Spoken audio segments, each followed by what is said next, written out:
চাই আমার হাজব্যান্ড দ্বিতীয় বিয়ে করুক, আমার মতো তারও দ্বিতীয় বিয়ে হোক। আমার এই হাজব্যান্ডের সাথে আমার দ্বিতীয় বিয়ে। আমার প্রথম সংসারটা করা হয় সমস্যার কারণে মন না চাইলেও প্রথম সংসারটা ছেড়ে দিতে বাধ্য হয়েছিলাম। এরপরে কখনো বিয়ে করার ইচ্ছে হয় না। বর্তমানে যে আমার হাজব্যান্ড বিয়ের আগে অনেক পাগলামি করেছিল, কিন্তু আমি কখনো মন থেকে চাইতাম না দ্বিতীয় বিয়ে করব। কিন্তু আমার হাজব্যান্ডের এত পাগলামি, ভালোবাসা, মায়া, যত্ন দেখে অবশেষে আমি সিদ্ধান্ত নিলাম আমি আবারও দ্বিতীয় বিয়ে করব। বিয়ের পরে প্রথম কয়েকটা মাস আমার ভালোই কাটছে, কিন্তু অবাক করা বিষয় হয়েছে বিয়ের 2 বছর পরে আমার স্বামীর মনে হচ্ছে সে ডিভোর্সি মেয়েকে বিয়ে করছে। এই কথাটা যতবার মনে হয় ততবারই সে আমাকে মেনে নিতে পারে না। জীবনে আমার সাথে প্রথম বিয়ে। আমার আর আমার হাজব্যান্ডের বিয়ের কথা আমার হাজব্যান্ডের ফ্যামিলি কেউ জানতো না। আমরা দুজন নিজের মতামতে বিয়ে করেছিলাম। বিয়ে করার সময় আমার হাজব্যান্ড অনেক কান্না করে বলেছিল, তোমাকে অনেক ভালোবাসি, তোমাকে ছাড়া বাঁচতে পারবো না। আর এখন যদি আমাদের বিয়ের কথা আমার ফ্যামিলিকে জানাই তাহলে তারা কখনো মেনে নিবে না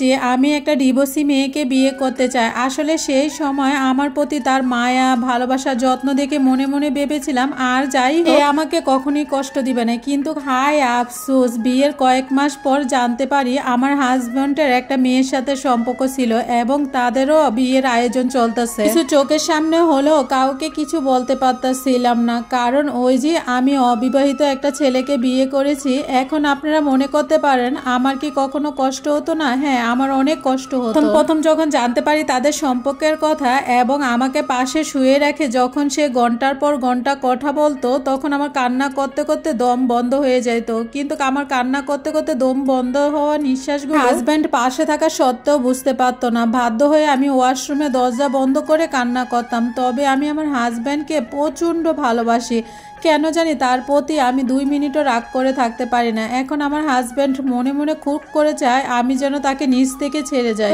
আমার পক্ষে তাকে ছেড়ে যাওয়া একেবারেই অসম্ভব। আমি চাই আমার হাজব্যান্ড সে একটা বিয়ে করুক, তাহলে সে আর আমাকে সেকেন্ড ম্যারেজের জন্য ঘৃণা করতে পারবে না। তারও 2 বিয়ে হবে, আমারও 2 বিয়ে হবে। দেখি তখন সে কি করে। আমি বলে বোঝাতে পারবো না আমি আমার স্বামীকে কি পরিমাণ ভালোবাসি।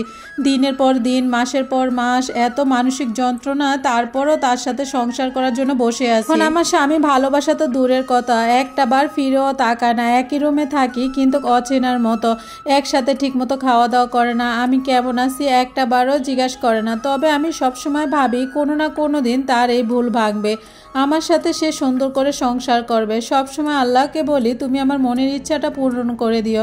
আমি তো তোমার কাছে বেশি কিছু চাই না। এতক্ষণ যে স্টোরিটা শুনেছেন এই স্টোরিটা আপুর এক লাইফ থেকে নেওয়া বাস্তব ঘটনা। তবে আমিও দোয়া করি আল্লাহ যেন আপুর মনের ইচ্ছাগুলো পূরণ করে, সেই জন্য তার স্বামীর সাথে সুন্দর একটা সংসার পায়। আর সবশেষে একটা কথাই বলবো, যে সকল ডিভোর্সি আপুরা আছে কখনো আনমেরিড ছেলেকে বিয়ে করবে না। এই সংসারগুলো বেশি দিন টিকে না, এখানে প্রচুর পরিমাণ ঝুঁকি থাকে, সংসার আবারও ভেঙে যাওয়া। সত্যি কথা বলতে আমাদের সমাজটা বড়ই অদ্ভুত। একটা অবিবাহিত ছেলে একটা ডিভোর্সি মেয়ে করার জন্য প্রথম পাগল হয়ে যায়, আর বিয়ের কিছুদিন পরে সে বুঝতে শুরু করে সেই মেয়েকে বিয়ে করে সে ভুল করছে।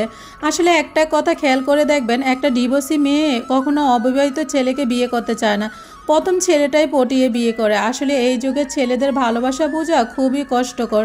আসলে দিন শেষে ছেড়ে যাওয়ার জন্য হাজারটা অজুহাত থাকলে কিন্তু রেখে দেওয়ার জন্য কিন্তু একটা কারণই যথেষ্ট, সেটা হলো ভালোবাসা। তবে সবাই কিন্তু ছেড়ে যায় না, কেউ কেউ আছে সারা জীবন ভালোবেসে থেকে যায়, কারণ সত্যিকারের অর্থে তারা ভালোবাসতে জানে, তার জন্য।